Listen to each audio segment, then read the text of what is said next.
Të nderuar shikues, ju përshëndes. Do të jemi së bashku në minutat e ditarit informativ, ku ndër të tjera do të ndiqni. Ministri i Turizmit, Kulturës dhe Sportit, Blendi Goxha, gjatë një konference për shtyp, tha se këtë vit do të vazhdojnë ndërhyrjet në trashëgimin kulturore të qarkut të Gjirokastrës, duke nisur që nga kalaja historike e qytetit e deri tek disa objekte të kultit. Projekti pjesë e Vizionit 2026 synon zhvillimin e turizmit kulturor dhe rritjen e ofertës për vizitorët, duke lidhur historinë, kulturën dhe peizazhet e veçanta të rajonit. Pikkalimi kufitari qafbotos rikthehet në vëmendjen e autoriteteve shqiptare dhe greke me kërkesën për shërbim 24 orë. Nisma synon lehtësimin e lëvizjes së qytetarëve dhe mbështetjen e ekonomisë e turizmit në jug të Shqipërisë dhe veri të Greqisë. Aktualisht pala greke ofron shërbim të kufizuar ditor, ndërsa qëllimi është rikthimi i funksionimit të plot gjatë gjithë vitit. Shkolla e mesme artistike Fejim Ibrahimi në Gjirokastër u kthye në një galeri të hapur arti, ku nxënësit e pikturës dhe artit figurativ prezantuan punimet e tyre 3 mujore, nga vizatime, piktura, te skulptura, te krijimet e tjera artistike. Në markat të Konispolit u përkujtua 83 vjetori i krijimit të çetës Çamëria, duke lënë një gjurmë të pashlyeshme në historinë kombëtare. Aktiviteti shërbeu si homazh për sakrificën dhe kontributin e bijve të Çamërisë në luftën për liri dhe dinjitet kombëtar.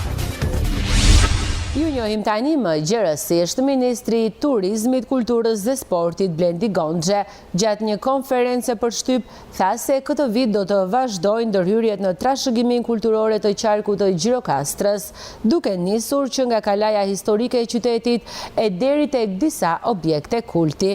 Projekti pjesë e Vizionit 2026 synon zhvillimin e turizmit kulturor dhe rritjen e ofertës për vizitorët, duke lidhur historinë, kulturën dhe peizazhet e veçanta të rajonit.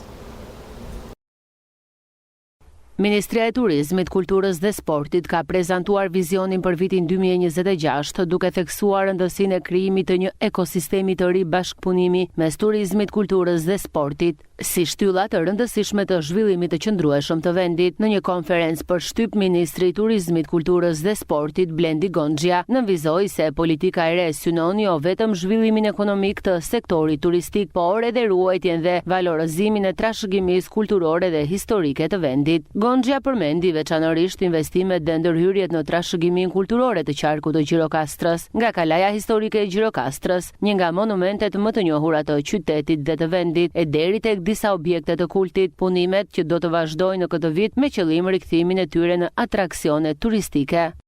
Është një paket shumë e rëndësishme, ku kemi restaurim dhe grënime ekologjike në kalajën e Gjirokastrës, ku nisim përgatitjet për festivalin kombëtar folklorik të vitit 2027, restaurimin e manastirit të Derviçianit dhe ringritjen e konakëve, kishën e Shën Ilia në Lekël dhe Shën Dimitit në Senic, i mbaj mend situatat pas zjarreve të vjetshme, manastiri i Ungjillizimit në Valnisër, manastiri i Shën Mëris në Goranzi, ai i Mingulit, kisha e Shën Mëris së Drianit në Zervat, shpëtimi dhe riedzimi një pakete të objekteve monument kulture në qytetet e Tiranë, Shkodër, Vlorë, Gjirokastër, Berat dhe Lushnjë, duke ja kthyer komuniteteve në qendra kulturore dhe muze, bëhet fjalë për 22 objekte.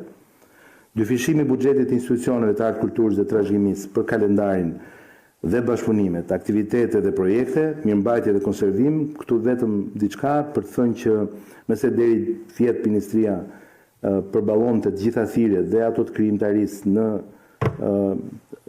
po themi aplikime dhe në zyrat dhe skrivanitë e ministrisë, ne si vjet do të bëjmë mundur që aplikimet sa i takon krijimtarisë sipas zhanreve, sipas gjithë disiplinave të bëhen pranë institucioneve artistike. Rritja e imazhit të Shqipërisë në kombëtarisht e vizitueshme 365 ditë është natyrisht themeli i punës sonë, i projekteve dhe i përpjekjeve tona. Bashkimi i turizmit me kulturën dhe sportin, edhe me rinin brenda në fushat e përgjegjësisë, flet qartë për sinergjinë organike dhe për natyrshmërinë e afërsisë së sektorëve në objektiva dhe mision. Për turizmin, ku duhet themi e mbyllëm me 12.47 milion vizitor në vitin 2025, ose me një rritje prej 6.6% nga viti i mëparshëm, janë të rëndësishme menaxhimi dhe promovimi. Dhe këtu kemi nisur punën për digitalizimin e shërbimeve administrative përmes lëshimit online të licencave, certifikatave, lejeve të ndryshme të nënshkruara dhe të vullosura me firmë e vull elektronike. Ministri Gonxhe theksoi se kjo strategji do të kontribuojë në rritjen e vizitave turistike, por edhe në punësimin lokal, duke përfshirë guidat, shërbime dhe aktivitetet kulturore që do të zhvillohen pranë këtyre objekteve. Sipas tij, ekosistemi i ri i bashkëpunimit do të bëjë që turistët të kenë një ofertë më të pasur, ndërsa komunitetet lokale do të përfitojnë direkt nga zhvillimi i turizmit dhe promovimi i trashëgimisë kulturore, duke pozicionuar Shqipërinë si një destinacion tërheqës dhe gjithëvjetor. Shqipëria turistike vijon të tërheqë vëmendjen e mediave ndërkombëtare. Lajmi është ndarë në rrjetet sociale nga kryeministri Edi Rama, duke nënvizuar imazhin gjithnjë më pozitiv të vendit tonë si destinacion turistik. Revista e njohur franceze Ego Magazine i ka kushtuar një artikull Shqipërisë, duke e përshkruar si një vend i bukur me bukuri të rralla natyrore, nga peizazhet e kristalta dhe malet madhështore, te qytetet historike dhe trashëgimia e pasur kulturore. Në fokus është edhe Gjirokastra, qyteti i gurt në mbrojtjen e UNESCO-s, si një nga perlat e turizmit kulturor shqiptar. Artikulli ndalet tek ndikimet greke, romake, bizantine, veneciane dhe osmane, te kanuni si kod mesjetar nderi, si dhe te arkitektura ekstravagante e Tiranës. E gjithë kjo larmi ka sjell një rritje prej 80% të vizitorëve të huaj në 5 vitet e fundit. Banorët e lagjeve Cfak dhe Manalat në Gjirokastër vazhdojnë të jenë të izoluar për shkak të rrëshqitjeve të dherave që kanë dëmtuar rrugët lidhëse. Ndërkohë, bashkia thotë se pritet përfundimi i studimit gjeologjik të specialistëve nga Tirana në mënyrë që rruga të hapet dhe banorët të përfitojnë shërbimet e nevojshme, siç është transporti publik apo shërbime të tjera bazike.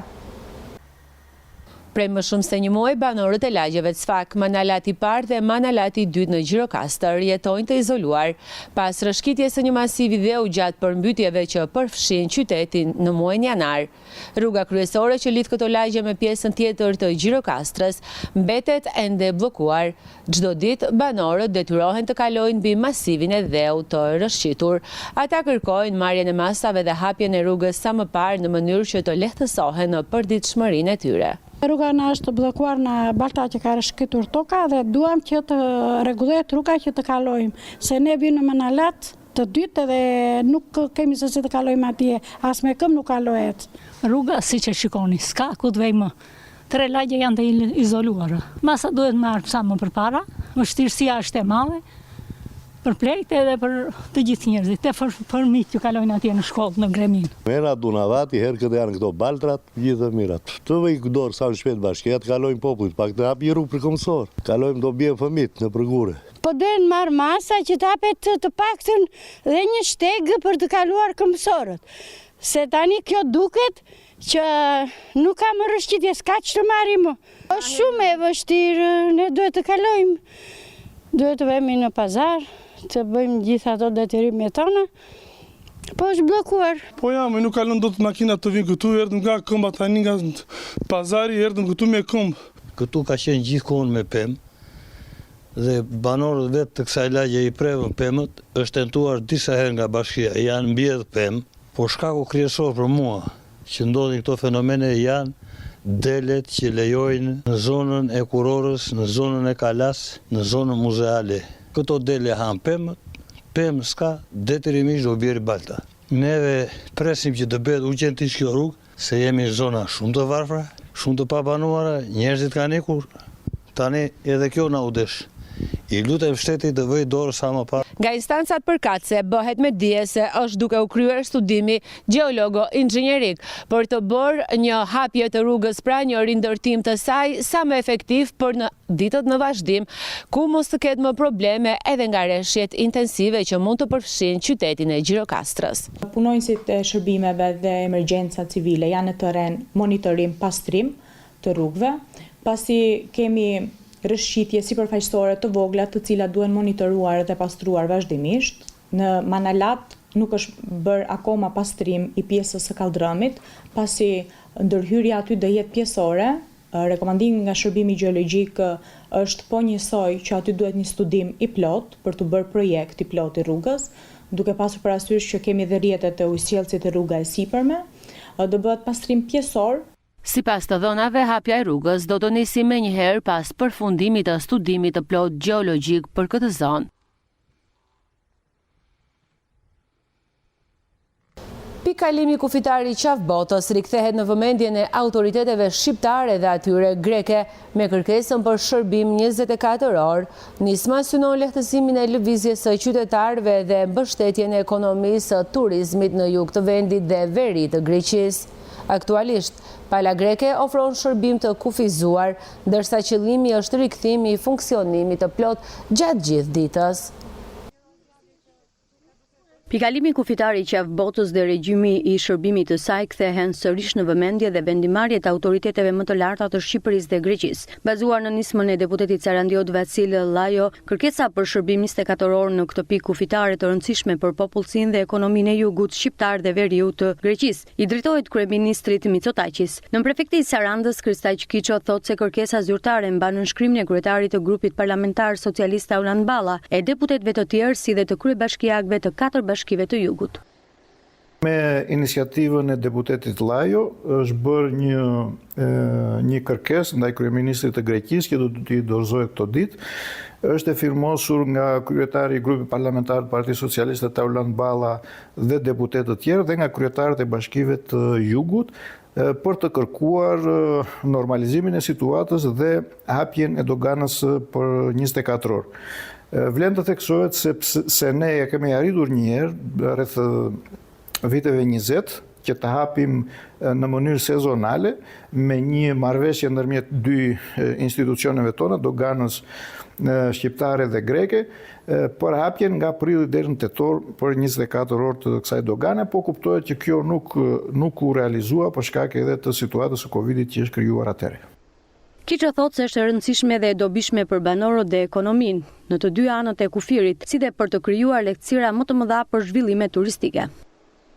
Kuptohet që pika kufitare e qafbotës është nduruar tani në një pikë shumë të rëndësishme për kalimin e banorëve të zonës tonë, por edhe si një pikë e cila në të cilën kalon një numër shumë i madh turistësh, për shkak edhe të lidhjes së Sarandës me portin e Igumenicës. Nisma më e fundit që kërkon vendimarrjen e autoriteteve më të larta të shtetit grek i referohet praktikës së arritur 6 vite më parë, kur përmes vullnetit të politikës në nivel lokal e rajonal u vendos regjimi i shërbimit 24 orë në 24 në këtë pikë të kalimit kufitar. Ne kërkojmë për gjithë vjetor, përderisa dogana nga ana jonë është në funksion 24 orë. Dhe kuptohet që kjo do jetë objekt diskutimi për shkak edhe të mundësive që ka pala greke për ta realizuar këtë, qoftë edhe për sezonale, siç e kemi miratuar edhe më përpara, siç e kemi arritur edhe më përpara, duke filluar nga prilli deri në tetor të paktën. Po qëllimi jonë është që të hapet 24 orë.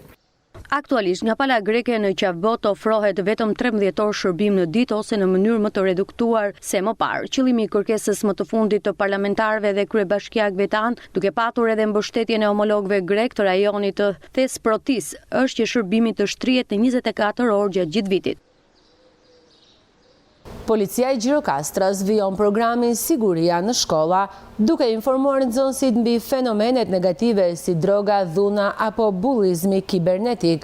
Takimet ndërvepruese ku nxënësit diskutojnë hapur situata reale dhe mësojnë si të mbrojnë veten, janë vlerësuar nga të rinjt jo vetëm si orë edukative, por edhe si shprehje e rolit mbrojtës të policisë në komunitet, që i ndihmon ata t'i thonë stop sjelljeve të rrezikshme.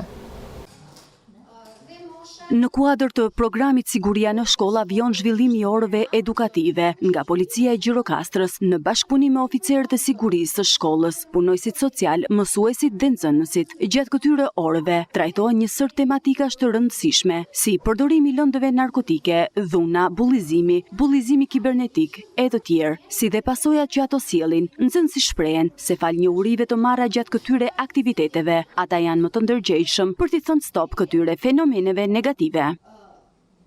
Ne kemi kryer disa orë edukative në shkolla dhe këto ndikojnë shumë në jetën tonë sepse në këtë moshë jemi ne, ka raste që bashkë mesataret tanë mund të bëjnë një veprim që s'duhet bërë.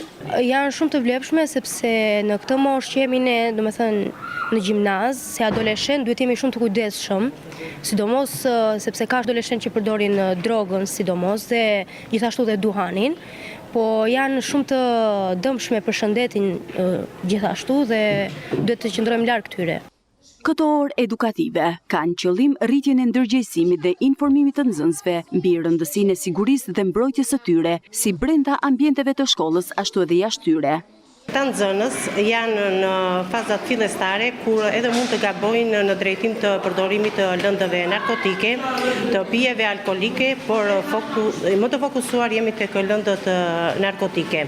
Meqense shoqëria e sotme është një shoqëri e prirur ndaj këtyre lëndëve narkotike, takimi që kemi zhvilluar edhe vite më përpara, por edhe këtë vit me policinë e shtetit, kemi parë që janë orë të cilat kanë dhënë frytet e tyre, kanë dhënë suksesin e tyre, kanë paraprirë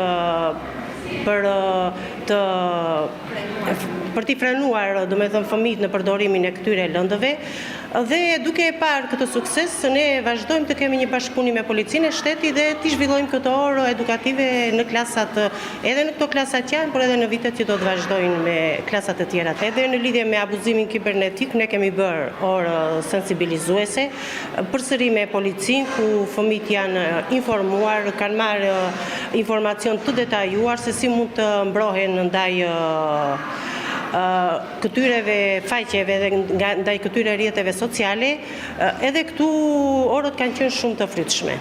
Takimi u zhvillua në formë bashkëbisedimi të hapur, ndër veprues dhe miqësor, ku nxënësit u përfshin aktivisht me pyetje dhe diskutime. Bashkiat e Pelen ka ndërmarrë masa të menjëhershme për shtimin e ngrohjes në institucionet arsimore që kanë juridiksion për të përballuar temperaturat e ulta gjatë këtyre ditëve. Në këtë bashki numërohen 22 shkolla dhe 14 kopshte ku janë garantuar kushte të sigurta dhe komode për nxënësit dhe stafin. Bashkia e Pelen me financimin e saj dhe mbështetjen e institucioneve përgjegjëse po ndërmerr masa për përballimin e uljes së temperaturave, veçanërisht në institucionet arsimore që kanë juridiksion. 22 shkolla dhe 14 kopshte. Në shkollat e qytetit dhe fshatrave përreth është rritur ngrohja duke siguruar sasinë e naftës dhe lëndës drusore, që nxënësit dhe stafi të vijojnë mësimin në kushte të sigurta dhe komode. Nisur nga temperaturat e ulta të ditëve të fundit, ngrohja në shkolla është rritur. Ne kemi marrë masat që në të gjitha shkollat e Bashkisë e Pelen dhe në kopshte të shtojmë furnizimin me naftë edhe me druzjarin në njësitë administrative. Bashkinë të Pelen gjithsej janë 3 shkolla në qytet, 1 kopësht edhe çerdhe, dhe në njësitë administrative janë 19 shkolla dhe 13 kopshte. Autoritetet lokale bëjnë me dije se prioritet mbetet siguria dhe mirëqenia e fëmijëve, ndërkohë që po monitorohet vazhdimisht furnizimi për ngrohje. Kemi marrë masa dhe për evidentimin e të gjitha problematikave që kemi pasur në këto shkolla dhe në kopsht gjithashtu. Kështu që besoj se kushtet janë përsëri optimale për zhvillimin e mësimit, procesit mësimor në të gjitha institucionet arsimore që ne mbulojnë. Bashkia bën thirrje për kujdes dhe respektimin e masave të ngrohjes në shkolla dhe çerdhe. Shkolla e mesme artistike Fehim Ibrahimi në Gjirokastër u kthye në një galeri të hapur arti, ku nxënësit e pikturës dhe artit figurativ prezantuan punimet e tyre 3 mujore. Nga vizatime pikturat e skulpturat dhe krijimet e tjera artistike, ekspozita gjallëroi kreativitetin e të rinjve dhe nënvizoi rolin e shkollës në formimin dhe promovimin e talenteve të reja në jetën kulturore të qytetit. Në ambientet e shkollës së mesme artistike Fehim Ibrahimi në Gjirokastër u zhvillua një aktivitet ku pasqyruan punimet e nxënësve të kësaj shkolle, si vizatime, piktura, skulptura e krijime të tjera artistike. Unë jam fokusuar tek pikturat e mia 100%. Gjithmonë e kam dashur vizatimin dhe pikturën, prandaj erdha tek kjo shkollë. Sot kam sill 4 punime të mia, që i kam bërë nga shtatori. Piktura për mua do thotë të shpalos gjithë emocionet e mia. Teknika që unë kam përdorur janë me drithije. Këto janë detyra që kemi marrë nga mësuesi dhe në bazë të këtyre detyrave ne do vlerësohemi. Bazuar në punimet e ekspozuara, nxënësit do të marrin edhe vlerësimet përkatëse. Jemi në periudhën e parë të semestrit dhe detyrat para sa të bëhet vlerësimi menduam që t'i ekspozonim. Nuk janë thjesht e vetëm detyra, duke qartësisht, kanë shprehur gjithë emocionet e tyre. I kanë përshtatur temat e detyrave me ambientet e bukura të Gjirokastës, me ambientet lirike të Gjirokastës, po qoftë edhe me ndjenjat e tyre personale. Dhe kjo gjë është përcjell nga në bazë të talentet të tyre kanë shprehur punë më të mira të atyre, arritjet më të mira. Dhe jam i bindur që ecuria e kësaj shkolle është në nivelet më të mira të mundshme dhe shpresojmë që ekspozitat, por qoftë edhe detyrat, mos ngelen thjesht vetëm në territorin e shkollës, po pse jo të shfaqen edhe në ambientet e Gjirokastrës. Sipas drejtores së këtij institucioni, Elona Kore, prezantimi këtyre punimeve e ktheu shkollën në një galeri të vërtet arti, duke nxjerrë në pa talentin dhe kreativitetin e nxënësve. Është një mënyrë shumë domethënëse për të dhënë zënë nxënësve tanë përmes punimeve në grafik, skulptur, piktur. Ata paraqesin jo vetëm punimet e një periudhe të gjithë pasi ne përfunduam periudhën e parë shtator-janar, por përcjellin idetë e tyre, këmbejnë mesazhe të ndryshme dhe japin ide tek njëri tjetri. Pra prezantimi i tyre dhe fakti që kësaj ekspozite bëhet në oborin e shkollës është sepse ne shkollën e kthejmë në një galeri të hapur arti ku nxënësit mësojnë nëpërmjet këmbimit të mesazheve që përcjellin me këtë ekspozitë.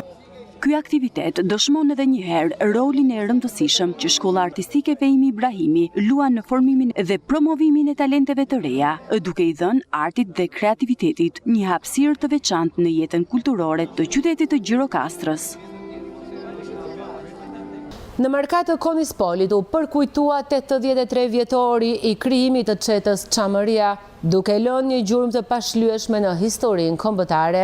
Aktiviteti shërbeu si homazh për sakrificën dhe kontributin e bijve të Çamërisë në luftën për liri dhe dinjitet kombëtar.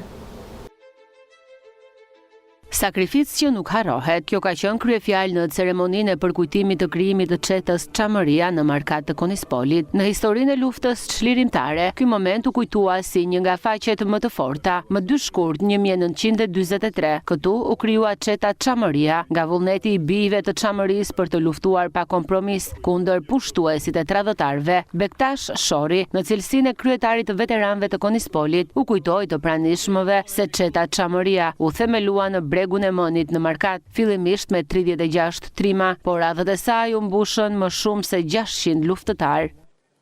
Kjo është çeta e parë në qarkun e Gjirokastrës. Në kuadër të kësaj çete u krijua batalioni Çam. Dhe në kuadër të batalionit Çam, në gusht të 24 u krijua brigada 19 sulmuese, brigada e vllazërimit midis shqiptarëve dhe minoritarëve. Krijuan brigadën 19 sulmuese e cila mori pjesë të gjitha 87 luftime, që nga Konispoli e deri në Vishigrad. Me radhët e ngjeshura dhe me idealin e lirisë, kjo çetë e dyta në shkallë vendi u shndrua në një forcë që mbrojti Konispolin dhe u bë pjesë e betejave për lirinë e gjithë vendit, u shpreh kryebashkiaku Ergest Dule. Ne përpiqemi që këto data historike të zonës tonë, krajinës tonë, t'ju apërçojmë brezave. Dhe në qoftë se nuk ka përkujtime të tilla, atëherë as brezat s'kan nga ta dinë çfarë është bërë në territorin tonë, në krajinën tonë, në Konispolin tonë. Lufta që është bërë këtu, historinë që është bërë këtu, s'ka njeri që ta anatemoj dhe ta shuaj nga historia. Dhe për këtë do t'jemi ne, jeni ju, janë brezat në vijim, që do ta mbajnë këto data në memorien e gjithë secilit prej nesh. Çdo emër, çdo betejë dhe çdo sakrificë na kujton se liria ka patur gjithmonë një çmim, u shpreh deputeti Ardit Bido, duke bërë apel për ta mbajtur gjallë këtë kujtesë, për ta nderuar me dinjitet dhe për ta përcjellë në brezat që vijnë si një udhërrëfyes për të ardhmen.